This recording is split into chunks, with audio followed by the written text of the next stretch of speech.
The wedding overlooked the L.A. skyline. Producer Damien looked over at his pregnant ex-wife Chloe, whom he had utterly destroyed. "A song, Chloe! Entertain the A-list!" he commanded, the crowd snickering. Chloe took the stage and began to speak, but the words sounded strange, almost like a code. As she finished, she tapped her earring. "Did you hear that, gentlemen? The deal is closed." And then the rooftop elevators opened, and the party was swarmed by the FBI. But before you see the shocking arrest that made headlines, tell me where you're watching from and what time it is. Now, subscribe to the channel and let's get to the full story. "Is this some kind of sick joke?" Chloe Miller whispered, her hands trembling as she held the gold-embossed card. The morning sunlight streaming through her Venice Beach apartment window made the golden letters gleam mockingly. She sank onto her worn couch, one hand moving instinctively to her rounded belly, where her unborn child, 5 months along, rested safely. The invitation was printed on expensive paper that probably cost more than her weekly grocery budget. "Mr. Damian Thompson and Ms. Simone Roberts request the honor of your presence at their wedding celebration." But it was the handwritten note scrawled at the bottom that made her stomach turn. "Come see what real success looks like." The phone rang, startling her. It was her best friend, Emma. "Did you get the mail today?" Emma asked, her voice cautious. "You knew about this?" Chloe's voice cracked. "I saw it posted on social media, the Skyview Hotel rooftop. Everyone in Hollywood is talking about it. I wanted to warn you." Chloe stared out her window at the sliver of ocean visible between apartment buildings. "He's inviting me to watch him marry his business partner, the woman he was probably sleeping with while we were still married. Throw it away, Chloe. He's just trying to hurt you again." Chloe closed her eyes, remembering how different things had been 4 years ago. She had been a promising screenwriter with 2 independent films gaining festival attention. Then she met Damian Thompson at the Sundance Film Festival, powerful, charming, and seemingly supportive of her career. "I need to get ready for my doctor's appointment," Chloe said finally. "I'll call you later." After hanging up, Chloe placed the invitation on her coffee table and walked to the bathroom. The face in the mirror looked tired, auburn hair pulled back in a simple ponytail, dark circles under hazel eyes. At 34, single and pregnant, this wasn't where she had expected to be. 20 miles away in a gleaming glass office tower on Sunset Boulevard, Damian Thompson leaned back in his Italian leather chair, glaring at the young man standing before his desk. "You're telling me the budget needs another $500,000? Are you incompetent or just stupid?" Damian's voice remained eerily calm, which everyone at Thompson Pictures knew was more dangerous than yelling. "Sir, the special effects team says—" "I don't care what they say. Make it work with what they have." Damian straightened his custom-tailored suit jacket. At 45, his dark hair was attractively streaked with silver at the temples. "That's why we hired you, isn't it? To solve problems, not create them?" The producer, barely 30, nodded quickly. "Yes, Mr. Thompson. I'll handle it." "Good. Now get out." The door had barely closed when it opened again, revealing Simone Roberts. Tall and elegant in a cream-colored pantsuit, her blonde bob perfectly styled, she crossed the room with the confidence of someone who belonged there. "Was that necessary?" she asked, gesturing toward the door. Damian smiled. "Absolutely. He'll cut corners now, which means more for our Cayman account." Simone sat down across from him. "The wedding planner called. She needs final approval on the floral arrangements for the Skyview. Approve whatever you want. Just make sure it's impressive." "That reminds me," Simone said, sliding a folder across his desk. "The transfers from the Midnight Crossing budget are complete. Another $2 million safely offshore." Damian opened the folder, scanning the numbers with satisfaction. "Perfect. By this time next year, we'll have enough to disappear completely if we ever need to." He looked up. "Did you send all the invitations?" "Everyone on the list," Simone confirmed, "including your ex-wife." Damian's smile turned cold. Did you add my special note? I did, though I still don't understand why you want her there.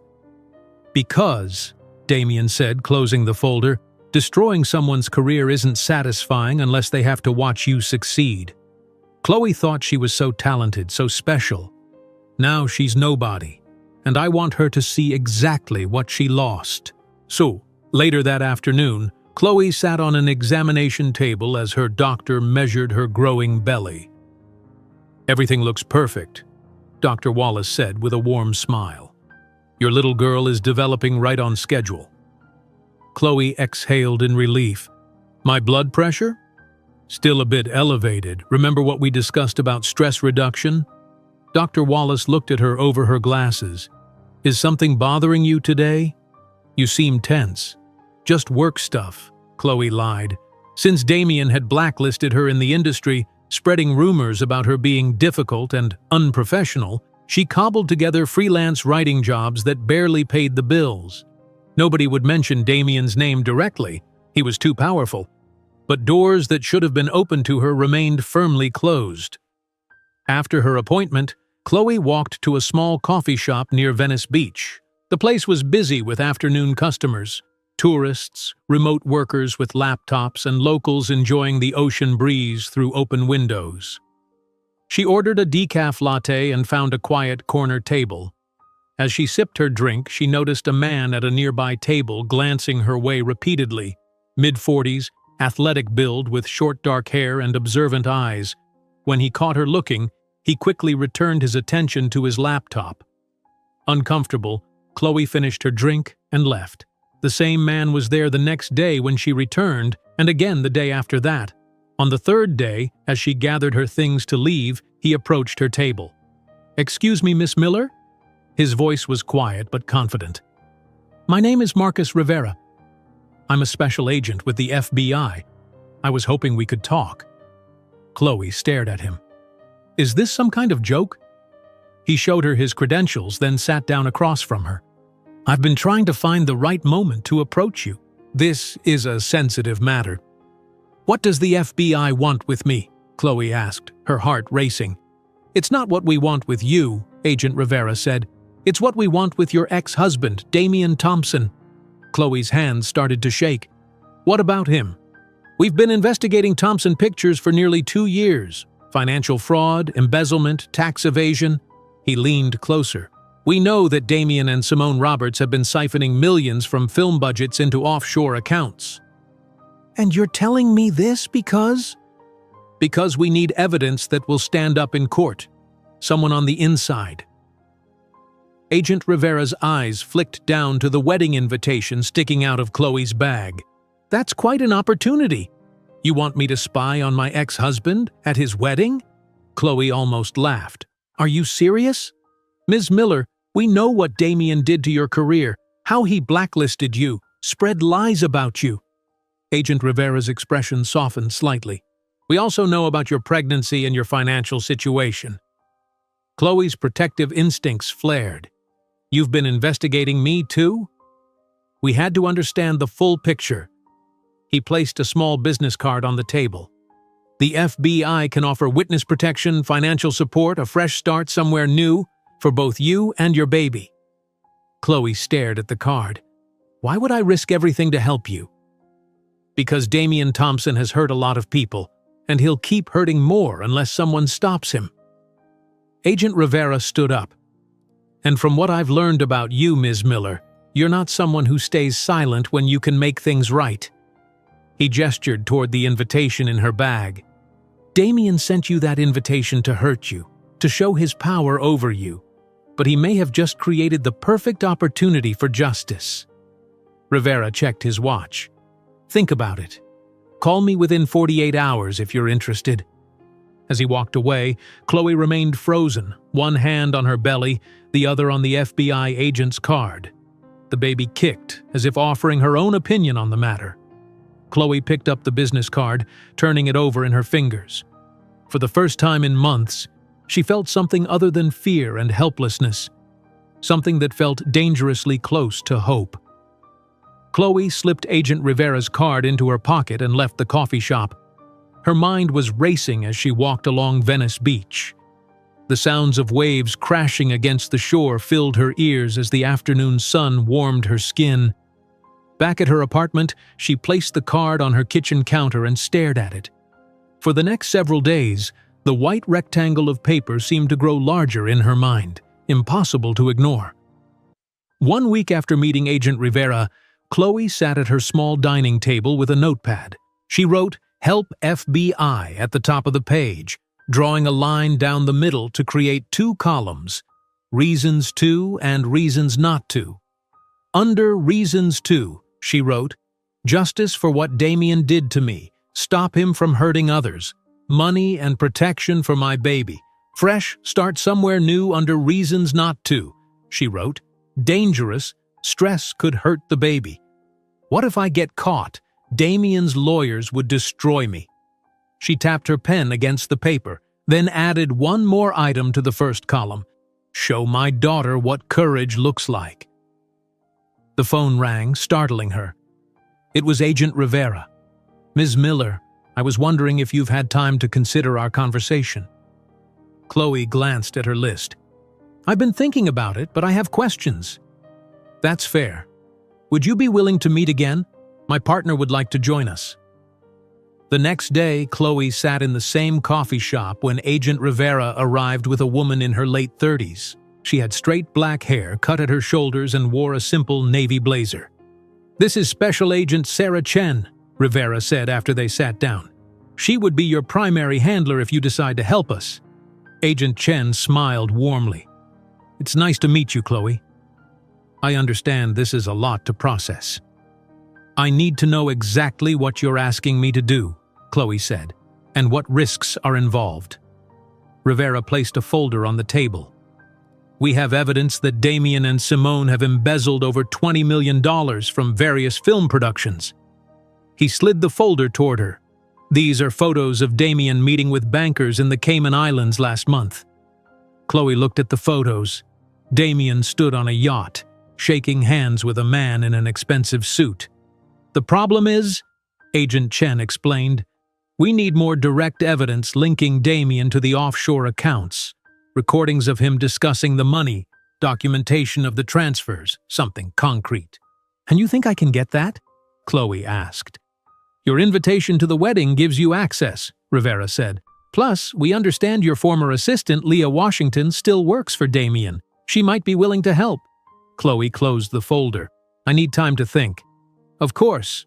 Agent Chen handed her a small card with a phone number. "This is my direct line. Call anytime, day or night." 2 days later, Chloe sat in Dr. Tanya Wilson's comfortable office in Santa Monica. Sunlight streamed through large windows overlooking a small garden. "You seem distracted today," Dr. Wilson noted. She was in her 50s with kind eyes and silver-streaked brown hair. "Is something on your mind?" Chloe shifted in her seat. "If someone hurt you badly and you had a chance to make them face consequences, but it might put you at risk, would you do it?" Dr. Wilson studied her face. "This is about Damien, isn't it?" "I can't give details," Chloe said, "but yes, I have an opportunity to stand up to him." "The question isn't just about justice or revenge," Dr. Wilson said. "It's about who you want to be. What story do you want to tell yourself and your child about this chapter in your life?" Chloe nodded slowly. "I want my daughter to know I didn't let fear stop me from doing what's right." The next morning, Chloe was at the grocery store when a wave of dizziness hit her. She grabbed the edge of the shelf to steady herself as the aisle seemed to tilt. "Ma'am, are you okay?" A store employee rushed to her side. "I need to sit down," Chloe whispered. 20 minutes later, she was in the emergency room at Cedars-Sinai Medical Center. A doctor with a clipboard stood beside her bed. "Your blood pressure is too high," she explained. "This can be dangerous during pregnancy." "Have you been under unusual stress lately?" Chloe laughed without humor. "You could say that. Well, whatever it is, you need to reduce it. Bed rest for the next 2 days, and I want you back here next week to check your levels again." As Chloe waited for her discharge papers, she overheard two men talking in the hallway. "I lost everything," one man said, his voice breaking. "My production company, my house, my retirement savings, all because I trusted Damian Thompson with my investment." "Can't you sue him?" the other man asked. "His lawyers would destroy me, and no one in Hollywood will touch me now that he's spread rumors about me being financially irresponsible. He's ruined me." Chloe closed her eyes, her decision suddenly crystal clear. Meanwhile, at the Skyview Hotel, Damian and Simone walked the rooftop with their wedding planner. "We'll need space for 200 guests," Simone said, gesturing to the open area, "with the altar positioned to capture the skyline behind us." The wedding planner nodded, making notes. "And the reception?" "Open bar, top shelf everything," Damian said. "I want people talking about this wedding for years." After the planner left, Simone turned to Damian, her voice low. "We should pause the transfers until after the wedding." "Why would we do that?" Damian scoffed. "Because we're drawing too much attention. The auditor at Atlantic Studios asked questions about the budget overruns on Midnight Crossing. You handled it, right?" "Of course I handled it," Simone snapped. "But we should be careful." "We're getting married in 3 months," Damian said. "The timing is perfect. Everyone expects lavish spending right now. It's the best cover we've ever had." That evening, Chloe called Agent Chen. "I'm in," she said simply. "Are you sure?" Agent Chen asked. "We don't want to pressure you." "I'm sure, but I have conditions. First, my health and my baby's safety come first. If at any point this gets too risky, I walk away. Second, I want everything in writing: protection, relocation, financial support. And third, I want to know that Damian will actually go to jail for this." "Those are reasonable terms," Agent Chen said. "We can meet tomorrow to discuss details." The next day, in a secure FBI location, a nondescript office building in Pasadena, Chloe sat with Agents Rivera and Chen. "Our first step is to reconnect you with Leah Washington," Rivera explained. "If she's willing to help, she could provide crucial access." "I haven't spoken to Leah in months," Chloe said. "Damian made it clear she shouldn't associate with me if she wanted to keep her job." "Call her," Agent Chen suggested, "just to catch up, test the waters." Chloe took a deep breath and dialed Leah's number. To her surprise, Leah answered on the second ring. "Chloe? Is that really you?" Leah sounded genuinely happy. "It's me," Chloe said, smiling despite her nervousness. "I was wondering if you'd like to get coffee sometime." "Just to catch up." "I'd love that," Leah said. "Tomorrow afternoon? Our old spot in Venice?" After hanging up, Chloe looked at the agents. She said yes. "Good," Rivera nodded. "But remember, don't reveal anything about the investigation yet. Just reconnect, see where her loyalties lie." Chloe placed her hands protectively over her belly. "What if she tells Damian we met?" "That's a risk," Chen admitted. "But from what we've observed, Leah isn't exactly Damian's biggest fan anymore. He's been treating her terribly. I need my child to grow up knowing their mother stood up to a bully," Chloe said, repeating the words she'd written on her list days before. No matter how scary it was. Agent Rivera smiled for the first time since she'd met him. "Then let's make sure you have everything you need to do this safely." As Chloe left the building, the afternoon sun caught the gold lettering of Damian's wedding invitation, still in her purse. The paper that was meant to hurt her might ultimately be his downfall. The next afternoon, Chloe arrived early at a small cafe near Venice Beach. She chose a quiet table in the corner with a clear view of the entrance. Her heart beat faster when she spotted Leah Washington walking through the door. Leah looked much the same as Chloe remembered. Tall, with dark curly hair and bright eyes that scanned the room. When she spotted Chloe, her face lit up with a genuine smile. "Chloe!" Leah hurried over and hesitated briefly before giving her a gentle hug. "Look at you. How far along are you now?" "Almost 6 months," Chloe said, resting her hand on her rounded belly. They ordered herbal tea for Chloe, coffee for Leah, and spent the first few minutes catching up on simple things. Finally, Leah lowered her voice. "I was surprised to hear from you. After what happened." She trailed off. "You mean after Damien destroyed my career and told everyone not to talk to me?" Chloe kept her tone light, but watched Leah's reaction carefully. Leah glanced around before leaning closer. "It's been awful at the office. He's gotten worse, if you can believe it." "Worse how?" Chloe asked, trying to sound casually interested. Leah sighed. "He fired 3 people last week for questioning the budget on Midnight Crossing. And Simone just watches it happen. They're terrible together." Chloe nodded sympathetically. "That sounds stressful. You have no idea." Leah stirred her coffee. "Sometimes I see things that don't make sense. Budget numbers that change overnight. Meetings with people who aren't on any official schedule." This was exactly what Agent Rivera had hoped for. Leah had suspicions of her own. "Have you thought about finding a new job?" Chloe asked. "Every day, but jobs like mine don't grow on trees, and Damien would make sure no one else in Hollywood hired me." Leah paused, studying Chloe's face. "What about you? How are you really doing?" "Taking it day by day," Chloe said. "Freelance writing, mostly. Nothing like what I used to do." They met again 3 days later, then twice the following week. Each time, Leah shared more about the strange things happening at Thompson Pictures. After their 5th meeting, Chloe called Agent Chen. "Leah definitely suspects something's wrong with the company finances," Chloe reported. "I think she might help us if I tell her the truth." "Are you sure we can trust her?" Agent Chen asked. "She hates Damien, and more importantly, she has a strong sense of right and wrong." The next day, Chloe and Leah walked along the beach at sunset. The area was nearly empty, with just a few joggers passing by occasionally. "There's something I need to tell you," Chloe said, stopping to face her friend. "It's going to sound crazy." Leah looked concerned. "What is it?"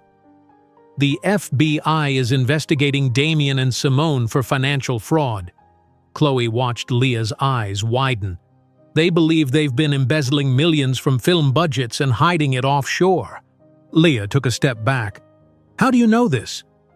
"Because I'm helping them." Chloe explained everything: Agent Rivera's approach, the evidence they already had, and what they still needed. When she finished, Leah was silent for a long moment. "This is dangerous, Chloe. If Damien finds out, I know, but the FBI will protect us. And think about all the people he's hurt, including you and me." Leah stared at the ocean, her face troubled. "What exactly would I have to do?" "Just share information you already have access to. Financial records, conversations you overhear, anything that shows what they're doing with the money." "I could lose my job, or worse. Or you could help put Damien Thompson in prison," Chloe said, "and get protection and compensation from the FBI." 3 days later, Leah called Chloe from a coffee shop 2 blocks from Thompson Pictures. "I'm in," she said quietly, "but we need to be extremely careful. Victor Reeves watches everything." "Who's Victor Reeves?" Chloe asked. "Damien's new head of security, ex-military. He's paranoid and observant." The next week, Agents Rivera and Chen met Chloe and Leah at a safe house in Pasadena. They provided Leah with an encrypted phone and instructions for safely copying documents. "Never access anything you wouldn't normally have reason to see," Agent Rivera warned. "Stick to your regular routine. The last thing we want is to trigger suspicion." Over the following weeks, Leah began providing valuable information. She photographed financial documents showing unusual transfers, recorded dates of Damien's meetings with offshore bankers, and reported conversations she overheard. Meanwhile, Chloe's pregnancy progressed. She attended a prenatal yoga class every Thursday morning, surrounded by couples preparing for parenthood together. The instructor always paired singles together for partner exercises, but Chloe couldn't help feeling alone. "You're doing great," the instructor told her after one class. "Is the father involved?" Chloe shook her head. "It's just me." "You're stronger than you think," the woman said kindly. One rainy afternoon in April, Chloe met Agent Chen at a bookstore cafe. "Leah found something big," Chloe said quietly, sliding a flash drive across the table. "Access codes to Damien's private server." Agent Chen's eyes widened slightly. "How did she get these?" Simone wrote them down on a sticky note, left it on her desk when she went to lunch. The next day, Agent Rivera called Chloe, his voice excited. "Those codes were gold. We found records of every transfer from Midnight Crossing to their offshore account, 25% of the entire budget." "Is it enough to arrest them?" Chloe asked. "Not yet. We need more direct evidence connecting Damien himself to the transactions. But we're getting close." At Thompson Pictures, Damien gathered his production team to discuss his newest project, Dark Waters, a thriller with a $50 million budget. "I've secured the funding," he announced proudly. "We start pre-production next month." "Which studio is backing it?" a production manager asked. "Private investors," Damien said smoothly. "Very exclusive group. They're impressed with our success on Midnight Crossing." After the meeting, Simone followed Damien into his office, closing the door. 25% this time?" she asked. "Same as before?" "I was thinking 30, Damien replied. "No one questioned the budget overruns on Midnight Crossing. We can push it further." "And the wedding? $3 million is excessive." Damien waved his hand dismissively. "It's perfect cover. Everyone expects lavish spending for a wedding." The next day, Leah photographed the preliminary budget for Dark Waters and sent it through the encrypted app to Chloe, who forwarded it to Agent Rivera. "They're planning to steal $15 million from this production," Rivera told Chloe during their next meeting. "The FBI director is taking personal interest in this case now." By May, Chloe was 7 months pregnant. Her doctor was pleased with her progress but concerned about her stress levels. "Your blood pressure is better," Dr. Wallace said, "but still higher than I'd like." "Are you getting enough rest?" "I'm trying," Chloe said. At home that evening, Chloe organized the baby's room, folding tiny clothes and arranging them in drawers. Her phone rang. It was Leah. "I've got something huge," Leah whispered. "Damien has a separate account that even Simone doesn't know about, $5 million at least." "How did you find this?" "I stayed late. He left his computer unlocked when he went to meet the wedding planner." "I only had a few minutes, but I saw the statements." Chloe called Agent Rivera immediately to report Leah's discovery. "This is excellent," Rivera said. "If Damien is hiding money from his own partner in crime, it proves he's the mastermind." The next week, Chloe was reviewing baby name books when her phone rang again. Leah's voice was tense, almost panicked. "Damien just announced something in the staff meeting," she said. "Simone is going to conduct a complete security audit of all financial systems before the wedding. Every access log, every file transfer, everything." "When?" Chloe asked, her stomach tightening with fear. "Starting tomorrow." "Chloe, if they check my access history—" "Stay calm," Chloe said, though her own heart was racing. "I'll call Agent Rivera right now." As soon as she hung up, Chloe dialed the FBI agent's number. This security audit could expose everything they'd been working for and put Leah in serious danger. Agent Rivera answered on the first ring. "Chloe, what's wrong?" "Leah just called. Simone is doing a security audit starting tomorrow. They'll check all access logs. If they see what Leah's been looking at—" "I understand. Tell Leah to stay calm and act normal. Don't try to delete anything or cover her tracks. That would only raise more suspicion." Chloe paced her small living room. What if they find out what she's been doing? "Let me talk to the team. We'll figure out a solution. In the meantime, tell Leah to stop accessing any financial records. We have enough to work with for now." The next morning, Victor Reeves sat in his office at Thompson Pictures, reviewing server logs on his computer screen. The former military contractor had been hired 6 months ago to overhaul security at Damien's company. With short gray hair and alert eyes that missed nothing, Victor had developed a reputation for thoroughness. He frowned at his screen. Something wasn't right. He printed several pages and walked down the hallway to Simone's office. "Ms. Roberts, I found some unusual access patterns in our financial servers," Victor said, placing the papers on her desk. "Several employees have been viewing files outside their clearance levels." Simone picked up the pages. "Who?" "That's the strange part. The logs show access from authorized credentials, but at unusual times or for unusual durations." He pointed to one line. "Like here, Leah Washington accessed budget files for Midnight Crossing at 9:30 in the evening last Tuesday. Why would an assistant need those files after hours?" Simone's eyes narrowed. "Keep monitoring. Don't confront anyone yet, and start the security audit today instead of tomorrow."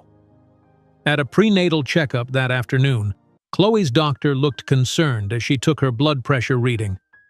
170/95, Dr. Wallace said. "That's much too high, Chloe. I'm worried about preeclampsia." "What does that mean?" Chloe asked, her throat tight with fear. "It's a pregnancy complication that can be dangerous for both you and the baby. I want to admit you to the hospital for monitoring."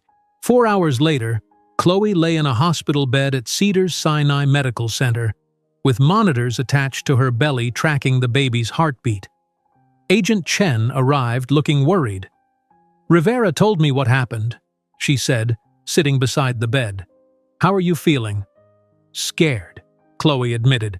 "The doctor says if my blood pressure doesn't come down, they might have to deliver the baby early." Agent Chen squeezed her hand. "Maybe we should consider another approach. Your health has to come first." "No," Chloe said firmly. "We're too close. I can do this." That evening, Leah sent a text through the encrypted app. "Everyone's computer's being checked. New passwords assigned. V watching me." The next morning, Dr. Wallace allowed Chloe to go home with strict instructions to rest. "No stress, no excitement, bed rest as much as possible." Chloe laughed humorlessly. "That might be difficult." "I'm serious, Chloe, this isn't just about you anymore." When Chloe arrived home, a gold-embossed envelope waited in her mailbox, the official wedding invitation Damien had promised. Inside was a card showing the date, June 15th, and the Skyview Hotel Rooftop location. Chloe called Agent Rivera immediately. The invitation arrived. "The wedding is in 3 weeks. We need to adjust our strategy," Rivera said. "With the security audit underway, Leah can't safely gather more evidence. We'll focus on the wedding itself." 2 days later, Agents Rivera and Chen met with Chloe at the safe house in Pasadena. A new person was with them, a South Asian man in his 30s with kind eyes and a serious expression. "This is Kevin Patel, our technical specialist," Rivera introduced him. "Nice to meet you, Ms. Miller," Agent Patel said. "I understand you've been having a difficult time." "We're shifting our focus to the wedding day," Agent Chen explained. "Given the security crackdown at Thompson Pictures, it's too dangerous for Leah to continue accessing files." Agent Patel opened a small case on the table. "I've been developing some special equipment for you to use at the wedding." Inside the case was a pair of diamond stud earrings. He picked one up to show her. "These contain a miniature microphone and transmitter. They'll record everything within a 15-foot radius and transmit to our team outside the hotel." "They're beautiful," Chloe said, touching one gently. "No one would suspect." "You'll also memorize specific phrases to signal our team," Rivera added. "For example, if you say, 'The sunset brings golden opportunities,' that means you've confirmed the presence of all key suspects." For the next hour, they practiced using the equipment and reviewed code phrases. When they finished, Agent Chen drove Chloe home. "Are you sure you're up for this?" Chen asked as they sat in the car outside Chloe's apartment. The doctor said no stress. Chloe smiled weakly. "A little late for that, don't you think?" At Thompson Pictures, Victor Reeves implemented new security measures. Every employee received new passwords and restricted access to specific servers based on their job duties. He also installed a program that logged every file accessed and for how long.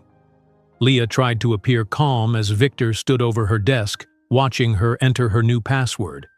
"Ms. Washington, your access has been limited to administrative files only," he informed her. "Financial records are now restricted to accounting personnel." "Of course," Leah said, her voice steady despite her racing heart.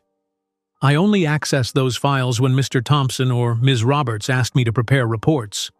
Victor's eyes narrowed slightly. "And at 9:30 at night?" Leah's stomach dropped, but she maintained her composure. "Mr. Thompson often asks for things after hours. You know how he is." Later that day, Leah texted Chloe from the bathroom, "V knows about my after-hours access, getting harder to move around." The following Saturday, Chloe's friends Emma and Jennifer threw her a small baby shower. They decorated Emma's apartment with pink balloons and served non-alcoholic punch. 6 women attended, all that remained of Chloe's once extensive social circle after Damien's campaign to isolate her. "Have you picked a name yet?" Jennifer asked as Chloe opened a gift containing tiny pink socks. "I'm thinking about Justice," Chloe said. "Jessie for short." Emma raised an eyebrow. "That's unusual." "It matters to me," Chloe said simply. As the party wound down, Emma pulled Chloe aside. "Are you really okay? You seem tense." "Just tired," Chloe lied, "and nervous about becoming a mom." "You know we're here for you, right? Whatever you need." Chloe hugged her friend, wishing she could share the truth. The following Tuesday, Leah was working late when Victor Reeves appeared at her desk. His expression was stern. "Ms. Washington, I need to speak with you in my office." Leah followed him down the hallway, her legs feeling weak. Inside his office, he closed the door and turned to face her. "Our security audit has revealed some disturbing patterns," he said. "You've accessed financial files for Midnight Crossing and the new Dark Waters project multiple times. Files you have no reason to view. As I explained, I was preparing reports for Mr. Thompson and I checked with Mr. Thompson. He never requested those reports." Victor's voice hardened. "Who are you working for, Ms. Washington?" Leah forced a confused laugh. "I work for Thompson Pictures. What are you suggesting?" "Several investors have raised concerns about budget irregularities. Now I find an assistant accessing confidential financial records." Victor leaned forward. "If someone is paying you to gather information, that's corporate espionage."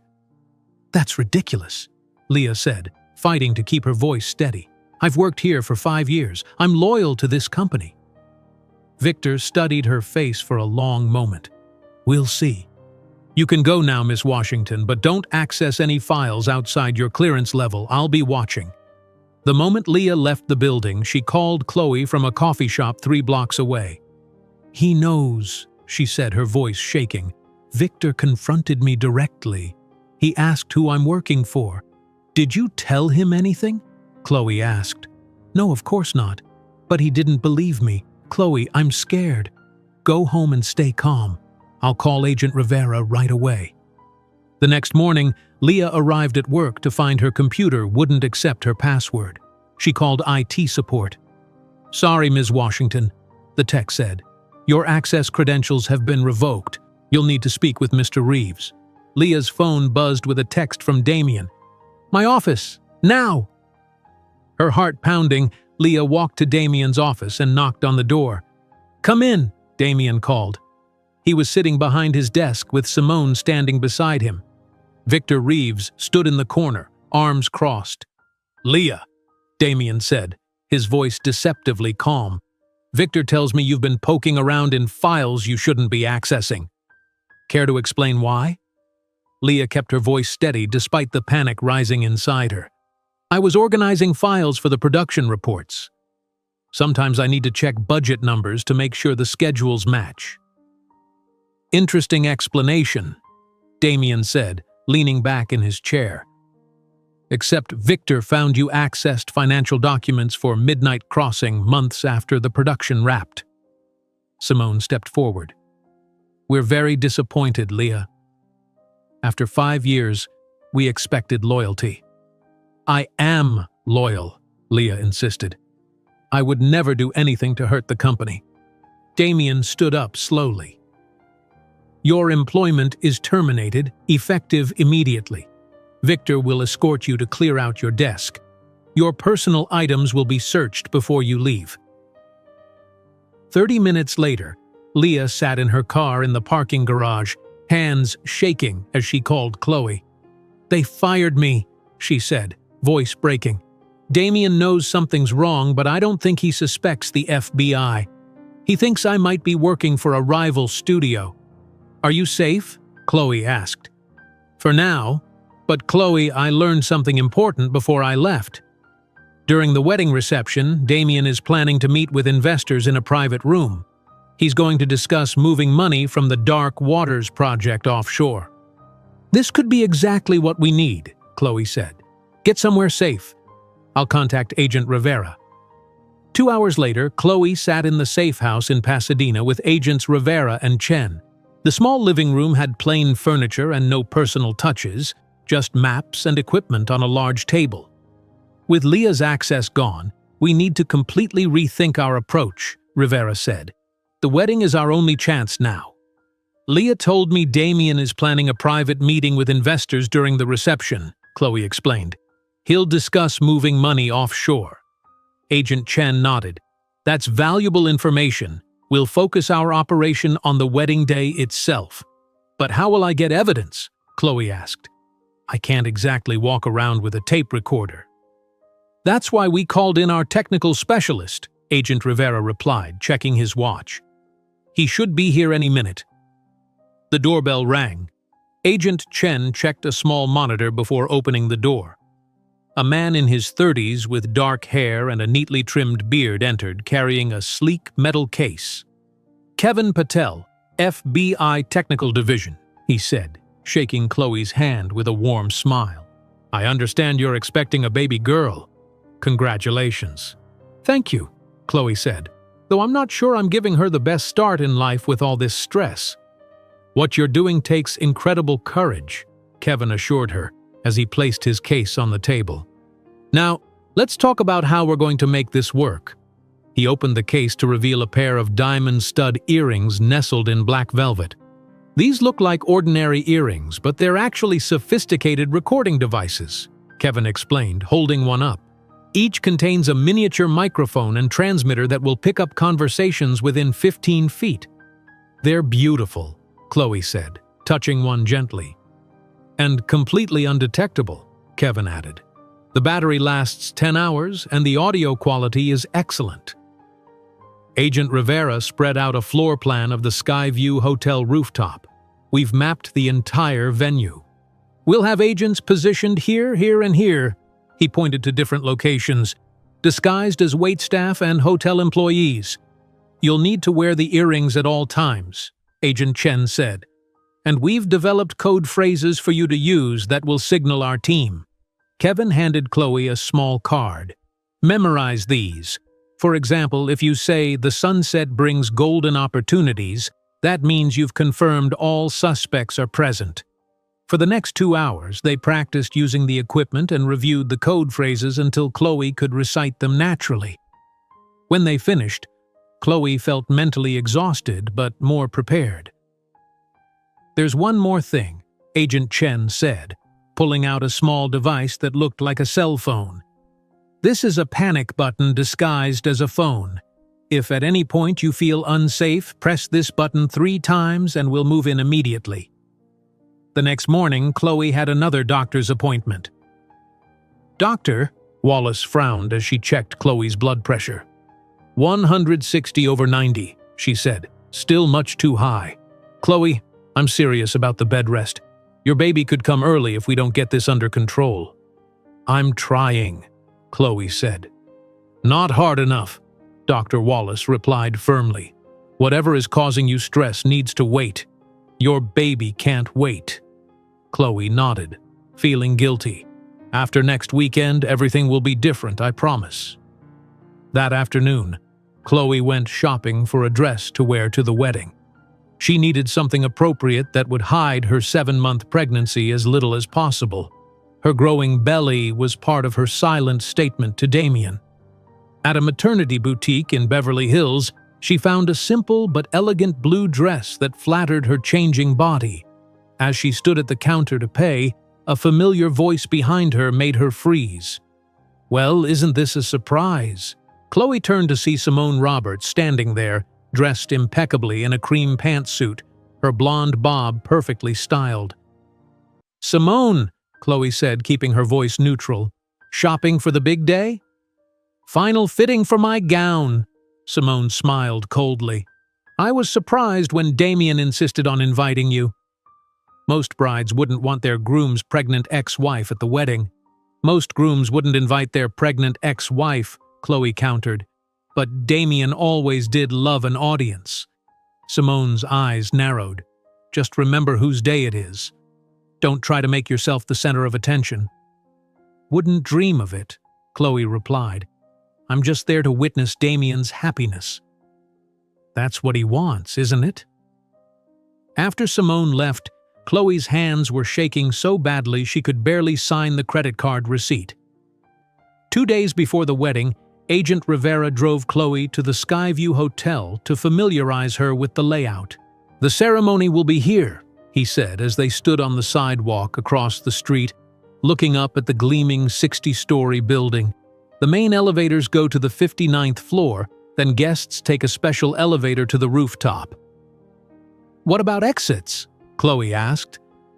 "There's the main elevator, a service elevator on the east side, and 2 emergency stairwells." Rivera pointed out different areas of the building. "We'll have agents monitoring all of them." That night, Chloe had a vivid nightmare. In the dream, she was at the wedding when Victor Reeves spotted her earrings and yelled, "She's wired!" Everyone turned to stare as Damien approached her with a cruel smile. She tried to run, but her pregnant body wouldn't move fast enough. She woke up gasping, her heart pounding. The baby kicked forcefully, as if responding to her fear. The day before the wedding, Agent Chen came to Chloe's apartment for a final equipment check. She helped Chloe put on the diamond earrings and tested the transmission. "Perfect," Chen said. "The team will hear everything clearly." "What if Victor Reeves recognizes me from Leah's phone?" Chloe asked. "They might have checked her contacts." "That's a possibility," Chen admitted.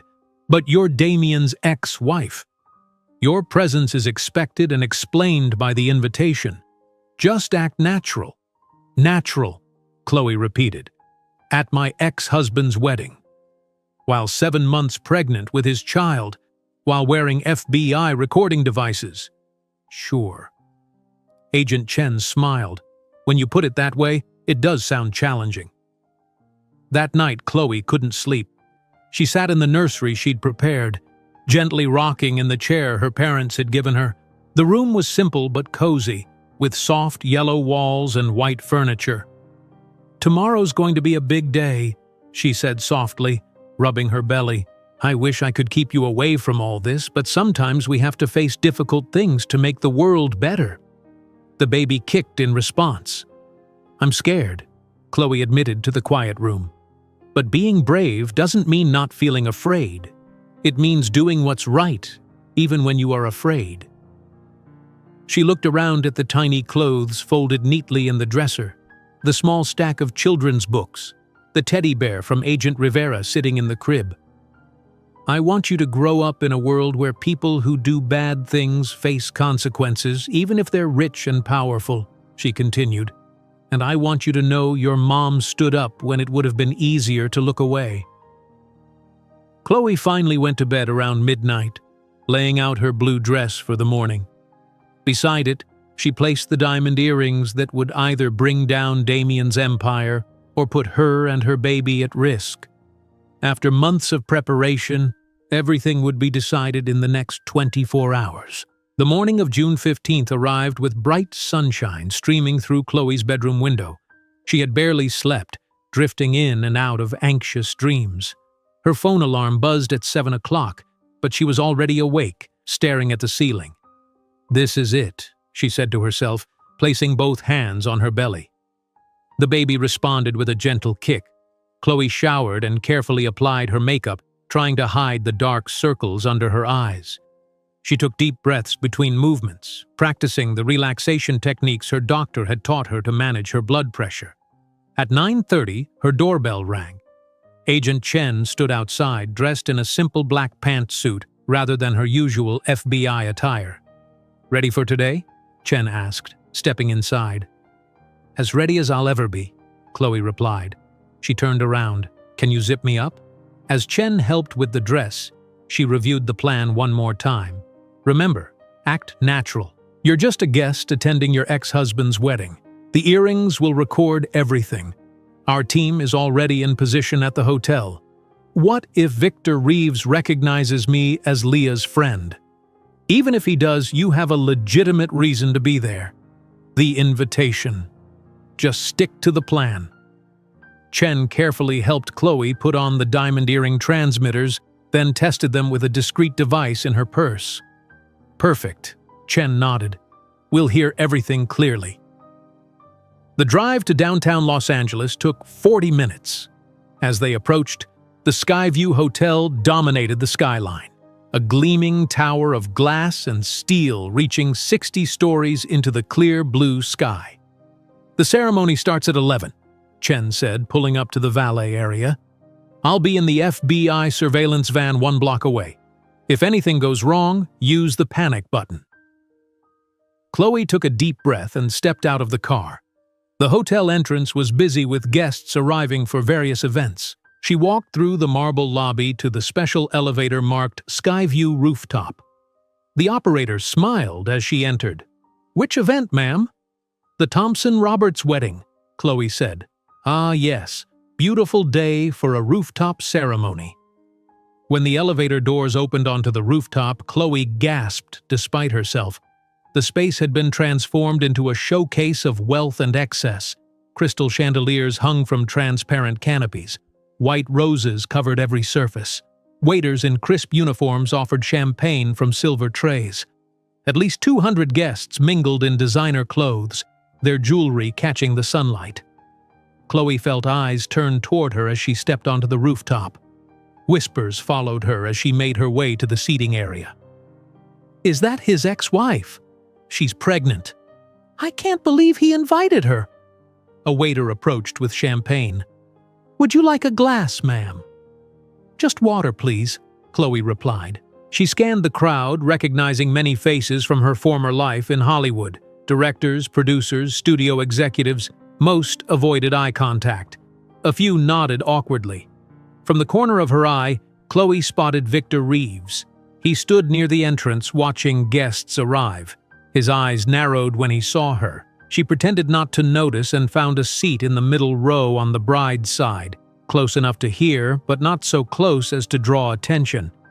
"Chloe Miller? Is that really you?" She turned to see Mark Davidson, a producer she had worked with years ago. He sat down beside her, looking uncomfortable but polite. "Mark, hello," she said with a smile. "How have you been?" "Good, good. Working on a new action film with Universal." He glanced at her pregnant belly. "And you're expecting. Congratulations." "Thank you. A little girl." "That's wonderful." He paused. "I was surprised to see your name on the guest list." "Damien has his reasons," Chloe said carefully. "I always thought—" Mark stopped himself. "Well, it doesn't matter. It's good to see you.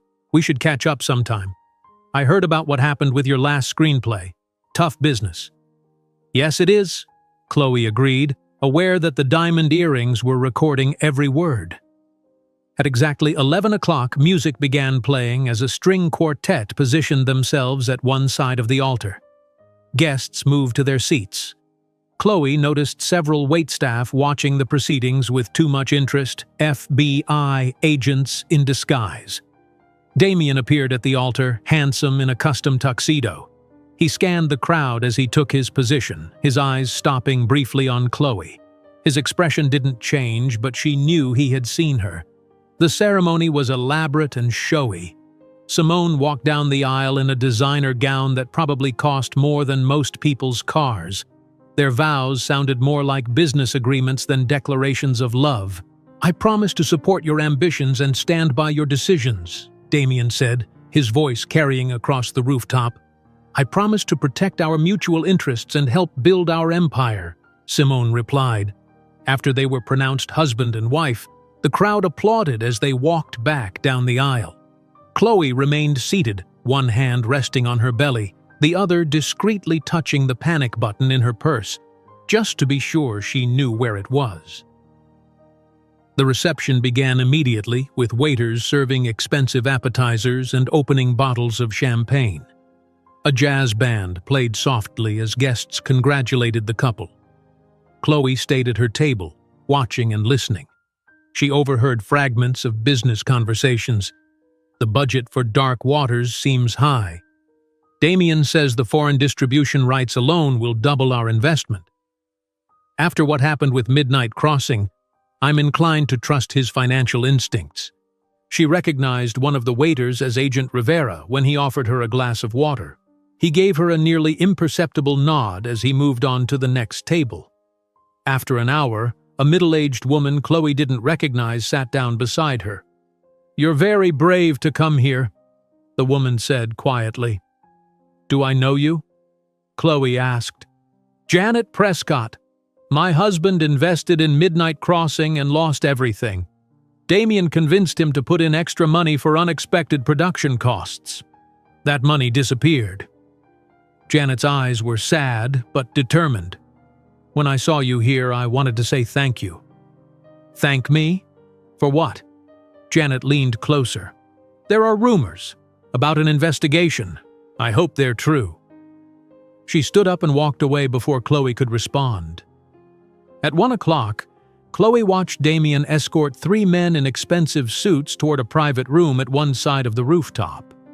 They were trying to look casual, but their body language suggested this was not a social conversation. This must be the investor meeting Leah had mentioned. Chloe stood up, intending to move closer to the private room when a voice stopped her. "Well, well, the guest of honor has arrived." She turned to see Damien standing behind her, a glass of champagne in his hand and a cold smile on his face. He had clearly left the investors waiting to confront her.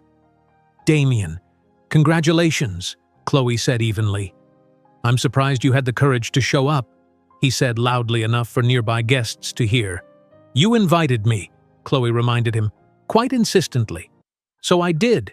He looked at her pregnancy with exaggerated skepticism. "How convenient that you're expecting. Though we both know my lawyers will require a paternity test before you see a penny of support." Chloe kept her expression neutral despite the fury building inside her. "I haven't asked you for anything, Damien." He took a step closer. "Since you're eating my food and drinking my champagne, why don't you earn your keep? The band is taking a break and everyone knows you used to sing before you tried to become a writer." He raised his voice. "Give us a song, Chloe." The conversations around them stopped. People turned to stare. Chloe felt her cheeks burn with humiliation, exactly as Damien intended.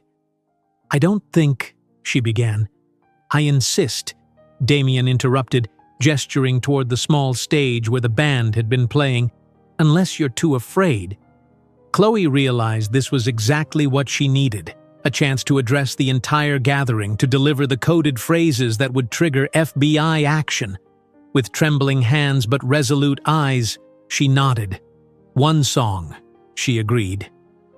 As she walked toward the stage, she noticed Victor Reeves watching her intently from near the service entrance. She climbed the 3 steps to the microphone, feeling all eyes on her. Her heart pounded as she faced the crowd of Hollywood elite, with Damien standing in front, his arms crossed and a smug smile on his face. This was the moment everything had been building toward. The diamond earrings felt suddenly heavy as she prepared to speak the words that would bring down Damien's empire. Chloe gripped the microphone stand, feeling 200 pairs of eyes watching her. The rooftop fell silent. Instead of singing, she took a deep breath and began to speak in a clear, steady voice. "I want to toast the happy couple with a story," she said. A story about ambition and greed. Damien's smug smile faltered. This wasn't what he had expected. Many of you know me as Damien's ex-wife, Chloe continued. What you might not know is how our marriage really ended, or what happens behind closed doors at Thompson Pictures. Guests shifted uncomfortably. Some exchanged nervous glances. Chloe noticed Victor Reeves moving closer to the stage, his eyes narrowed with suspicion. It's interesting how fortunes are made in Hollywood, she said. How money moves from place to place. She paused, then carefully included the first coded phrase. The sunset brings golden opportunities for those willing to take them. Through her earpiece, she heard Agent Rivera's voice. Signal received. Agents moving into position. Damien stepped forward. I think that's enough, Chloe. You've had your moment. I'm not finished, she replied firmly. Everyone deserves to know the truth about the man they're celebrating today. She continued, working in another code phrase. The eagle has landed on the tower. The view from up here makes everything clear. The crowd began to murmur. Simone appeared beside Damien, whispering something urgently in his ear. His face darkened with anger. Victor Reeves was now less than 10 feet away, studying Chloe intently. His eyes moved from her face to her earrings, then back again. When powerful men abuse their position, Chloe said, delivering her final code phrase, justice must come from unexpected places. Suddenly, Victor lunged forward. She's wired, he shouted, reaching for Chloe's ear. The earrings are transmitters! Chloe stumbled backward as Victor grabbed her arm. The microphone fell with a loud screech of feedback. Guests gasped and began standing up from their tables. Security! Damien bellowed. Get her out of here! 2 security guards rushed toward the stage. But before they reached Chloe, a waiter intercepted them, pulling out an FBI badge. Federal agent! Step back! He commanded. Chaos erupted across the rooftop. Guests rushed toward the elevators, pushing and shoving to escape. Security personnel surrounded Damien, who was shouting orders and pointing at Chloe. Lock down the building! No one leaves! Victor still held Chloe's arm in a tight grip. Who are you working for? He demanded. Before she could answer, Agent Rivera appeared behind Victor and grabbed him. FBI! Let her go! Victor released Chloe and spun around to face Rivera. In that moment of distraction, Chloe slipped away from the stage, one hand protectively covering her belly. Across the rooftop, she saw Damien surrounded by security, being hustled toward the private elevator. Simone, however, was moving in a different direction, toward the service exit, clutching her small purse tightly. Agent Chen appeared beside Chloe, now openly displaying her FBI badge. Are you all right? I'm fine, Chloe said. Simone is trying to escape through the service exit. Chen spoke into her wrist microphone. Target 2 heading for East Service Exit. Intercept. 2 FBI agents dressed as hotel staff blocked Simone's path before she reached the door. She stopped, looking frantically for another escape route. FBI, freeze! One agent shouted. Cornered, Simone's expression changed from panic to calculation. She raised her hands slowly. I have something you want, she said loudly. Evidence, proof of everything. Get on the ground, the agent ordered. You don't understand, Simone insisted. It was all him. I have proof that Damien orchestrated everything. I was just following orders. She reached into her wedding dress pocket, a movement that made both agents tense, and pulled out a small USB drive. Everything is here, she said. All the transfers, all the accounts. I kept records of everything as insurance. From across the rooftop, Damien saw what was happening, his face contorted with rage. You backstabbing bitch! He shouted, breaking away from his security team and rushing toward Simone. Agent Rivera moved to intercept him, but Damien evaded him, focused entirely on reaching Simone. When he got to her, he grabbed her arm violently. Give me that! He demanded, reaching for the USB drive. Get off me! Simone shouted, struggling to keep the drive away from him. Their physical altercation created the perfect distraction. Multiple FBI agents converged on the rooftop from all directions, weapons drawn. FBI! "Nobody move!" Agent Rivera shouted. Damien froze, still clutching Simone's arm. His eyes widened as he realized the full extent of what was happening. "On the ground! Now!" another agent ordered. Slowly, Damien released Simone and raised his hands, but his eyes burned with hatred as he looked from Simone to Chloe. "You set me up," he said to Chloe. "You worked with the FBI." "You set yourself up, Damien," Chloe replied. "I just made sure you faced consequences." Agents handcuffed both Damien and Simone, reading them their rights as guests watched in shock from the edges of the rooftop. The USB drive was placed in an evidence bag. Victor Reeves was also handcuffed, struggling against an agent who held him firmly. "Mr. Thompson pays me to prevent exactly this kind of situation," he protested. "I was doing my job." Agent Chen approached Chloe, who had backed away from the center of activity. "You did it," Chen said. "We have them both in custody, and with Simone's evidence, they're not getting away." Chloe nodded, feeling a strange mixture of relief and exhaustion. But as she started to reply, a sharp pain shot through her abdomen, making her gasp and double over. "Chloe? What's wrong?" Agent Chen asked, alarmed. "I don't know," Chloe managed, clutching her belly. "Something's not right." The pain came again, stronger this time. Chloe looked down in horror to see a small puddle forming at her feet. "My water broke," she whispered. "The baby's coming. It's too early." Agent Chen immediately called for help on her radio. "We need medical assistance on the rooftop. Pregnant woman, possible preterm labor." Chloe sank into a nearby chair, trying to breathe through the pain. Across the rooftop, she caught a final glimpse of Damien being led to the elevator in handcuffs, his face a mask of fury. Simone walked ahead of him, her white wedding dress stark against the FBI agents' dark jackets. Another contraction hit, making Chloe cry out. The baby wasn't supposed to arrive for another 6 weeks. The stress of the confrontation must have triggered early labor. "Help is coming," Agent Chen assured her, holding her hand. "Just breathe." "Stay calm." "The baby," Chloe gasped. "It's too soon." "Paramedics are on their way up," Rivera reported, rushing over. "They'll be here in minutes." As the pain intensified, Chloe became vaguely aware of the remaining wedding guests watching from a distance. The beautiful rooftop setting, with its flowers and crystal decorations, now served as the backdrop for 2 dramatic events: the arrest of a powerful Hollywood producer and the premature labor of his ex-wife. "It hurts," Chloe whispered, gripping Chen's hand tightly. "I know," Chen said soothingly.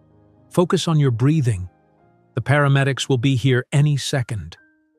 The elevator doors opened, and 2 paramedics rushed out with a stretcher and medical equipment. They quickly made their way to Chloe, pushing past the few remaining guests. "Ma'am, I'm Tony, and this is Maria. We're going to help you," the male paramedic said, kneeling beside her. "How far along are you?" 34 weeks, Chloe managed between breaths. "The contractions started just minutes ago." The female paramedic checked Chloe's pulse and blood pressure. "Her BP is 180/100. We need to move her now." They helped Chloe onto the stretcher. As they wheeled her toward the elevator, Agent Rivera walked alongside. "I'll meet you at the hospital," he promised. "Don't worry about anything here. We've got it covered." As the elevator doors closed, Chloe had one last view of the rooftop. The perfect wedding had become a crime scene, with FBI agents collecting evidence and interviewing witnesses. It was over. The trap she had helped build had sprung perfectly. But now a new, more urgent situation was developing. The paramedics worked efficiently in the elevator, starting an IV and placing an oxygen mask over Chloe's face. The contractions were coming faster now. "Just hold on," the female paramedic told her. "We'll get you to the hospital in time." As they reached the lobby and rushed through the crowded space, Chloe closed her eyes against the pain. She had succeeded in bringing Damien to justice, but now she faced an even bigger challenge, keeping her baby safe. The paramedics rushed Chloe through the emergency entrance of Cedars-Sinai Medical Center. Hospital staff immediately surrounded the stretcher, moving quickly as the female paramedic reported Chloe's condition. 34 weeks pregnant, preterm labor, blood pressure 180/100, contractions approximately 4 minutes apart. Dr. Elaine Cortez, an experienced obstetrician with calm eyes and a reassuring voice, leaned over Chloe. "Ms. Miller, I'm Dr. Cortez. We're going to take good care of you and your baby." Chloe nodded, gasping as another contraction gripped her body. The pain was intense, radiating from her back to her abdomen. "It's too early," she managed to say. "Please help my baby." "That's exactly what we're going to do," Dr. Cortez assured her as nurses wheeled the stretcher toward labor and delivery. "We'll try to stop the contractions first." In a private room, nurses attached monitors to Chloe's belly, displaying her baby's heart rate on a screen. A nurse inserted medication into her IV. "This is magnesium sulfate," Dr. Cortez explained. "It should help stop the contractions. We're also giving you medication to help your baby's lungs develop faster, just in case." For the next hour, Chloe focused on her breathing as the medical team worked to stabilize her condition. Gradually, the contractions became less frequent, then less intense. "Good news," Dr. Cortez said, checking the monitors. "Your baby's heart rate is strong and steady. The contractions are slowing down." Chloe exhaled in relief. "Will my baby be okay?" "The next 24 hours are critical, but I'm cautiously optimistic. Your job is to stay calm and rest." 2 hours after arriving at the hospital, Chloe's condition had stabilized. The contractions had stopped completely, though the monitors stayed attached to track any changes. A soft knock on the door preceded Agent Rivera's entrance. He looked tired but pleased. "How are you feeling?" he asked, setting a small vase of flowers on the bedside table. "Better," Chloe said. "They stopped the labor." "How did everything go after I left?" Rivera pulled up a chair. "Extremely well. Damien and Simone are in custody at the Federal Detention Center. No bail. The judge agreed they're both flight risks given their offshore accounts." "And the evidence? Simone's USB drive?" "A gold mine," Rivera smiled. "Financial records, transfer details, emails, everything we needed and more. She kept meticulous records of every illegal transaction, including proof that Damien was hiding money from her in a separate account." Chloe nodded. "That explains why she turned on him so quickly. Honor among thieves only goes so far," Rivera said. He picked up a remote and turned on the small TV mounted on the wall. "You might want to see this." The screen showed a local news broadcast. A reporter stood outside the Skyview Hotel where police cars and FBI vehicles were still parked. In a dramatic scene that witnesses are calling the Rooftop wedding bust, FBI agents arrested Hollywood producer Damian Thompson and his bride Simone Roberts during their wedding reception today. Sources tell us the couple is suspected of embezzling millions from film productions through their company, Thompson Pictures. Guests at the lavish ceremony described chaos as agents swarmed the rooftop venue. The report continued, showing footage from helicopters circling above the hotel. Chloe watched in silence as her private mission became breaking news. "It's all over social media too," Rivera added. Several wedding guests posted videos of the arrests. "The entertainment press is having a field day." Chloe turned away from the TV. "What happens next?" "Grand jury proceedings, then trial. With the evidence we have, plus Simone turning state's evidence, they're facing serious prison time." A nurse entered to check Chloe's vitals, interrupting their conversation. "Blood pressure's coming down, but still higher than we'd like. You need to rest, Miss Miller." After the nurse left, Rivera stood to go. "I'll let you get some sleep. Agent Chen will stop by tomorrow. Your part in this is done, Chloe. You did an incredible job." "Thank you," Chloe said, feeling suddenly exhausted. "For everything." Solely. At the FBI field office in Los Angeles, Damian Thompson sat in an interrogation room, still wearing his wedding tuxedo, now rumpled from hours in custody. His lawyer, an expensive criminal defense attorney named Howard Benson, sat beside him. "Mr. Thompson has nothing to say at this time," Benson stated firmly as Agent Chen placed a recording device on the table. "That's unfortunate," Chen replied, "because your client's wife is saying quite a lot in the next room." Damian's jaw tightened. "She's lying. Whatever she's telling you is a lie." "Damian," his lawyer warned, "don't speak. The USB drive Ms. Roberts provided contains very detailed records," Chen continued, opening a folder, "including evidence that you maintained a separate account in the Cayman Islands that you didn't share with her. $5 million, I believe." Damian's face flushed with anger. "That duplicitous—" "Mr. Thompson!" his lawyer interrupted sharply. "Not another word." In a separate interrogation room, Simone Roberts sat with perfect posture, her wedding dress incongruous in the stark setting. Unlike Damian, she had waived her right to counsel for the initial interview. "I want a deal," she said calmly to the FBI agent across from her. "Full immunity in exchange for my complete cooperation."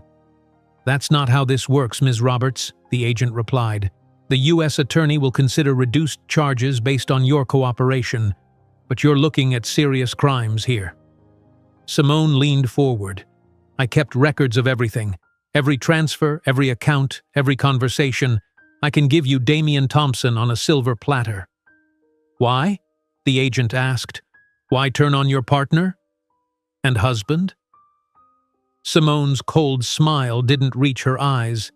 "He betrayed me first. That separate account was our agreement. We were supposed to share everything."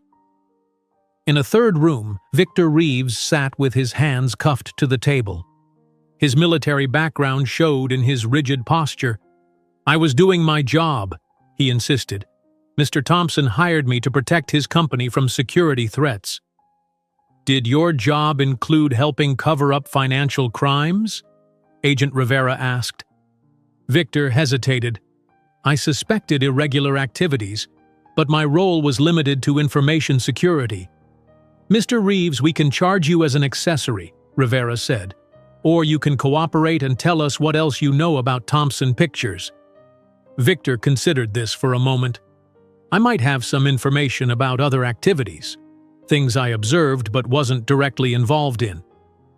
The next morning, Dr. Cortez visited Chloe's hospital room with good news. "The contractions have completely stopped and your blood pressure is stabilizing," she reported. "But I want you on strict bed rest for the remainder of your pregnancy. No stress, no excitement." Chloe nodded. "How much longer do I need to stay in the hospital?" "At least 3 more days of observation. Then we'll reevaluate." After the doctor left, a nurse brought Chloe a laptop at her request. She opened it to find news websites dominated by stories about Damian's arrest. Headlines screamed, "Hollywood power producer arrested at own wedding" and "FBI raids celebrity wedding in fraud investigation." Entertainment blogs were speculating wildly about who had tipped off the FBI. Some correctly guessed Chloe's involvement, noting her presence at the wedding and her history with Damian. A knock at the door pulled Chloe's attention from the screen. Leah Washington stood there holding a bouquet of flowers. "Is this a bad time?" Leah asked hesitantly. "Not at all," Chloe smiled, genuinely happy to see her friend. "Come in." Leah placed the flowers beside Rivera's smaller arrangement and sat in the visitor's chair. "How are you feeling?" "I heard about the baby." "Better now. They stopped the labor. The doctor says if I stay calm and rest, I might make it to full term." "And Damian?" Leah asked quietly. "In federal custody? No bail." Chloe closed the laptop. "It's really over, Leah. Thompson Pictures is in complete chaos," Leah reported. "The board called an emergency meeting. Investors are panicking. The Dark Waters project is officially on hold." "Do people know we were involved?" "There are rumors, but nothing confirmed. The FBI is keeping your name out of official statements." They talked for another hour, Leah sharing industry gossip about reactions to Damien's arrest. Some executives were publicly distancing themselves from him while others remained silent, waiting to see what happened next. As evening approached, Agent Chen visited briefly, bringing updates on the case. The U.S. attorney is preparing charges, she reported. 32 counts including wire fraud, tax evasion, money laundering, and embezzlement. If convicted on all counts, they're both looking at up to 30 years. And Victor Reeves? Chloe asked. Negotiating a deal. He's offering information about other illegal activities at Thompson Pictures in exchange for reduced charges. After Chen left, a nurse brought Chloe dinner and helped her get comfortable for the night. For the first time in months, as Chloe lay in the quiet hospital room, she felt truly safe. Damien couldn't hurt her anymore. He couldn't threaten her future or her baby's future. She placed both hands on her belly, feeling her daughter move beneath her palms. "We did it, little one," she whispered. "We stood up to the bully. And now we can both sleep peacefully." As the hospital quieted for the night, Chloe drifted into a deep, restful sleep, one hand still resting protectively on her belly. 2 months after the dramatic arrests at the Skyview Hotel, Chloe lay in a hospital bed at Cedars-Sinai Medical Center. This time, however, the circumstances were very different. Sweat beaded on her forehead as she pushed through another contraction. "You're doing great," the nurse encouraged. "One more big push." Chloe gathered her remaining strength and pushed with everything she had. A moment later, the room filled with the strong, healthy cry of a newborn baby. "It's a girl," Dr. Cortez announced, holding up the tiny red-faced infant. "A beautiful, healthy girl." Tears of joy streamed down Chloe's face as the nurses cleaned the baby and placed her in Chloe's arms. She gazed down at her daughter's perfect face, counting 10 tiny fingers and 10 tiny toes. "Hello, Justice," she whispered. "Welcome to the world." The nurse smiled. "Justice? Is that her name?" "Justice Miller," Chloe confirmed, "but we'll call her Jessie for short." Later that afternoon, Agent Marcus Rivera arrived carrying a teddy bear with a pink bow. "Congratulations," he said, placing the bear on the bedside table. "She's beautiful, Chloe." "Thank you," Chloe said, looking up from the sleeping infant in her arms. "Would you like to hold her?" Rivera hesitated, then carefully accepted the tiny bundle. "She looks like you," he said softly. "How are things going with the case?" Chloe asked. "Very well. Both Damien and Simone remain in custody. No bail. The evidence from Simone's USB drive has been verified and authenticated. The preliminary hearings are scheduled for next month." "And the media coverage?" Rivera smiled. "The Rooftop wedding bust is still making headlines. Several studios have announced new financial oversight committees in response. It's created a real shakeup in Hollywood." A nurse entered to check Jessie's vital signs, and Rivera handed the baby back to Chloe. "There's one more thing," he said. "The U.S. Attorney for the Central District of California wants to meet with you. Her name is Sandra Martinez. She'll be leading the prosecution." "When?" "Whenever you're ready. She understands you need time with your baby first." 3 weeks later, Chloe sat in her living room, rocking Jessie while talking to Agent Chen on the phone. "The grand jury proceedings will start in 2 weeks, Chen explained. "Your testimony will be crucial, Chloe." "I'll be there," Chloe promised. "Whatever it takes to make sure Damien faces justice." "How's motherhood treating you?" Chloe looked down at Jessie's sleeping face. "It's exhausting and wonderful. I haven't slept more than 3 hours at a stretch since she was born." "You're doing an amazing job," Chen said. "Oh, and before I forget, U.S. Attorney Martinez would like to meet with you tomorrow. Is that too soon?" "No, that's fine. She can come to my apartment if that works. It's easier with the baby." The next day, Sandra Martinez arrived at Chloe's Venice Beach apartment precisely at 10 o'clock. She was a striking woman in her late 40s with dark hair pulled back in a professional bun and sharp eyes that missed nothing. "Thank you for meeting with me, Ms. Miller," she said, shaking Chloe's hand. And congratulations on your beautiful daughter." "Thank you," Chloe replied, gesturing toward the sofa. "Please have a seat." "Can I get you some coffee?" "I'm fine, thank you." Martinez sat down and opened her briefcase. "I wanted to meet with you personally because your testimony is the cornerstone of our case against Thompson and Roberts." Chloe shifted Jessie to her shoulder, patting her back gently. "I'll do whatever I can to help." "The grand jury proceeding isn't like a trial," Martinez explained. "It's not adversarial, there won't be any cross-examination, you'll simply tell your story under oath." "What exactly should I focus on?" "We need you to explain how you became involved with the FBI, what you witnessed during your marriage to Damien, and the conversations you recorded at the wedding." Martinez handed Chloe a folder. "I've prepared some questions we'll likely ask. It would be helpful if you reviewed them." Jessie began to fuss, and Chloe stood to walk her around the room. "Will I have to see Damien during the grand jury proceeding?" "No. Grand jury proceedings are closed. Only the jurors, attorneys, and witnesses are present. Defendants don't attend." Chloe nodded, relieved. "And after the grand jury?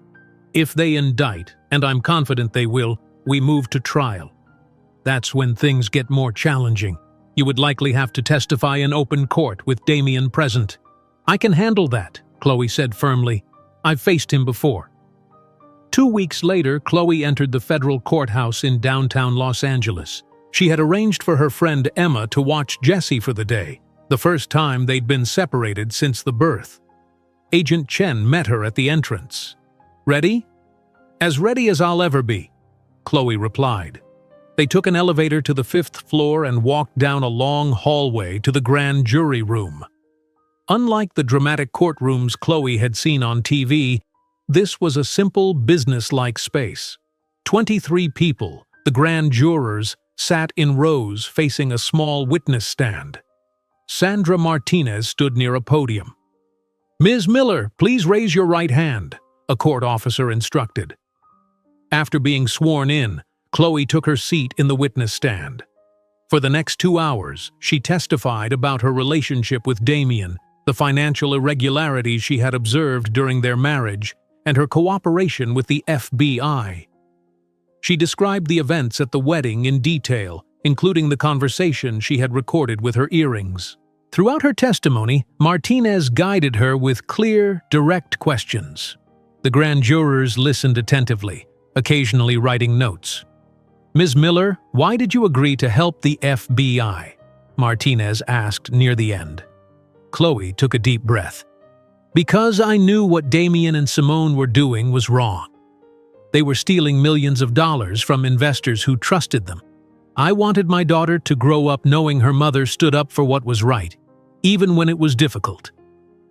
After her testimony, Chloe left the courthouse feeling emotionally drained but proud. She rushed home to Jessie, holding her close and inhaling the sweet baby smell of her hair. 3 days later, Agent Rivera called with news. The grand jury returned indictments on all 32 counts, he reported. Wire fraud, tax evasion, money laundering, embezzlement, everything we asked for. "What happens now?" Chloe asked. "Now we prepare for trial, although there's a good chance they'll seek plea deals to avoid the maximum sentences." 1 week later, Chloe received another important call. This one was from the FBI Financial Department. "Ms. Miller, we're processing your reward payment as a confidential informant in the Thompson-Roberts case," the agent explained. "The amount is $250,000 plus potential additional compensation from recovered assets after the case concludes." Chloe nearly dropped the phone. $250,000? "Yes, ma'am. The FBI rewards program provides up to 25% of assets recovered in certain financial crime cases. Given the significance of this case and your critical role, you've been approved for the maximum amount." After the call ended, Chloe sat on her sofa in shock. The money meant security for her and Jessie, a chance to rebuild their lives without financial stress. As Jessie grew, so did interest in Chloe's story. By the time Jessie was 3 months old, Chloe had received offers from 6 different publishers interested in a memoir about her experiences. "You should consider it," Agent Chen said during a visit to Chloe's apartment. "Your story could help other whistleblowers come forward." "Maybe someday," Chloe replied. "Right now, I'm just focused on being Jessie's mom." But fate had other plans. 4 months after Jessie's birth, Chloe took her for a walk along Venice Beach. She stopped at a small cafe for coffee, carefully maneuvering the stroller through the door. "Chloe? Chloe Miller?" She turned to see Michael Bennett, a former executive at Thompson Pictures who had always been kind to her. "Michael, how are you?" "I'm great. I left Thompson Pictures right after the arrests, started my own production company." He glanced at the stroller. "And you're a mom now. Congratulations." "Thank you, this is Jessie." Michael smiled at the baby, then looked back at Chloe. "I've been meaning to contact you. Do you remember that screenplay you wrote? The one about the female detective in Alaska?" "Of course, it was buried after Damien and I split up." "Well, I always thought it was brilliant. And now that I have my own company—" Michael hesitated. "Would you be interested in dusting it off? I think it could be something special." Chloe stared at him, hardly believing what she was hearing. "Are you serious?" "Absolutely. Hollywood is changing, Chloe. What Damien did to your career was wrong. Maybe it's time for you to come back." For the first time in years, Chloe felt a creative spark ignite within her. She looked down at Jessie, peacefully sleeping in her stroller, then back at Michael. "I'd love to read it again," she said. "It's been a long time." That night, after putting Jessie to bed, Chloe opened her laptop. She found the old screenplay file buried in a folder she hadn't touched in years. As she began to read her own words, she realized they still resonated with her. The story was good. Her writing was good. With newfound confidence, Chloe opened a new document.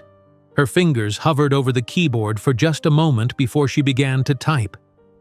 Words appeared on Chloe's screen as memories and ideas flowed through her fingers. She wrote late into the night, stopping only to check on Jessie. That night marked the beginning of her return to writing and to herself. 3 years later, Chloe stood on the red carpet outside the Chinese Theater in Hollywood. Camera flashes surrounded her as photographers called her name. "Chloe, over here! Miss Miller, look this way!" She smiled confidently, no longer the broken woman Damien had tried to destroy. At 37, she stood tall in a simple but elegant black dress, her auburn hair styled in loose waves. "Mommy, they're so loud," whispered a little voice beside her. Chloe looked down at 3-year-old Jessie, who held her hand tightly. The little girl wore a miniature version of Chloe's dress and tiny patent leather shoes. Her dark curls were tied with a black ribbon. "They're excited about our movie, sweetie," Chloe explained, bending down to her daughter's level. "Remember what we practiced? Just smile and hold Mommy's hand." Jessie nodded seriously, then turned to the cameras with a natural smile that immediately charmed the photographers.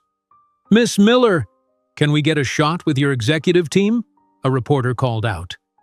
Chloe motioned to 4 women waiting nearby. They stepped forward, joining Chloe and Jessie for the photo.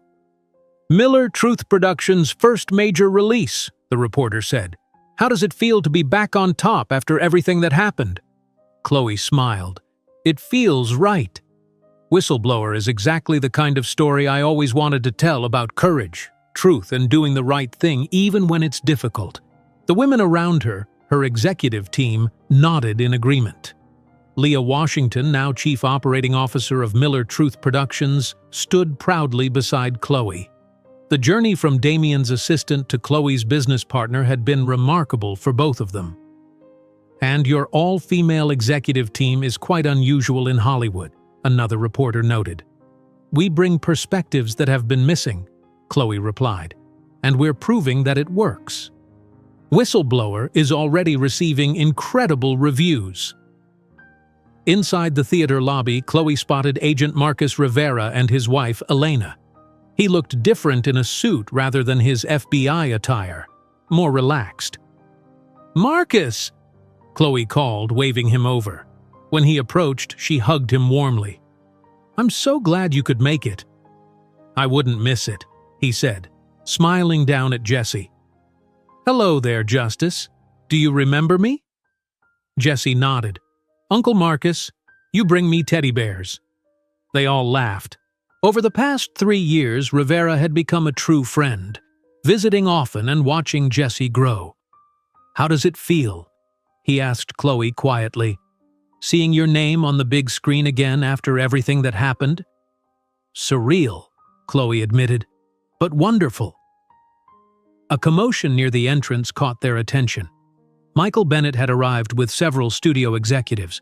After reviving Chloe's original screenplay 3 years ago, Michael had become her first business partner, helping her secure funding to start Miller Truth Productions. "There's my star producer," Michael called out, making his way through the crowd. "Chloe, they're saying Whistleblower might get Oscar nominations." "One step at a time," Chloe laughed. "Let's get through the premiere first." Before the screening began, Chloe was asked to say a few words.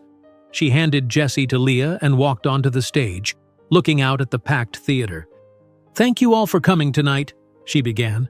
3 years ago, my life was very different. I was pregnant, unemployable in this industry, and facing an uncertain future.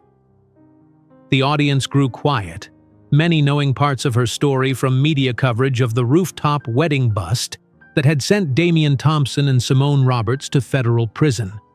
But sometimes our lowest moments contain the seeds of our greatest strengths, Chloe continued. I found mine when I decided to stand up for what was right, no matter the cost.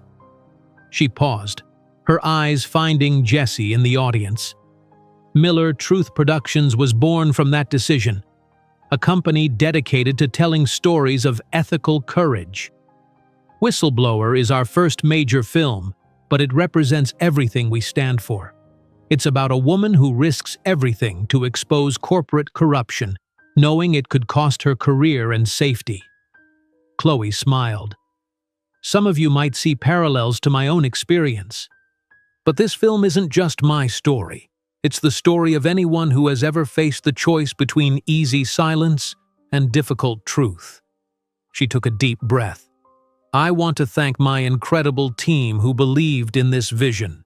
My daughter Jessie, who gives me purpose every day, and the many people who supported me when I had nothing to offer in return. The lights dimmed as Chloe returned to her seat beside Jessie. The little girl climbed into her lap as the movie began. 2 hours later, as the credits rolled, the audience rose in a standing ovation. Tears filled Chloe's eyes as she hugged Jessie close. The film, her film, had connected deeply with viewers. At the after-party in a rooftop restaurant overlooking Hollywood, Chloe found a quiet moment with Leah. "Remember when you called me after they fired you?" Chloe asked. "You were sitting in your car, terrified about what would happen next." Leah nodded. "And look at us now. Chief Operating Officer sounds a lot better than Damian's assistant." "We make a good team," Chloe said. "The best," Leah agreed, raising her glass, "to Miller Truth Productions."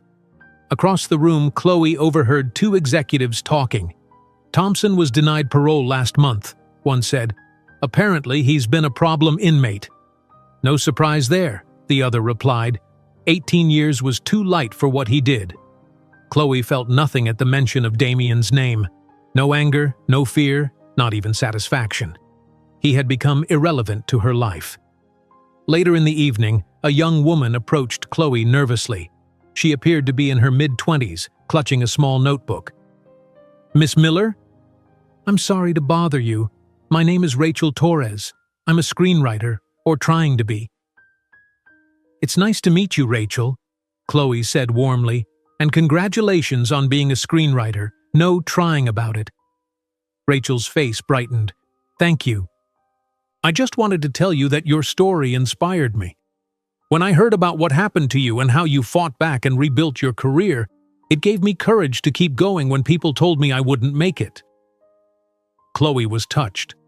"That means a lot to me, Rachel. Do you have a screenplay you're working on?" "Yes, It's about a female journalist in the 1970s. Send it to my office, Chloe said, handing the young woman her business card. I'd love to read it.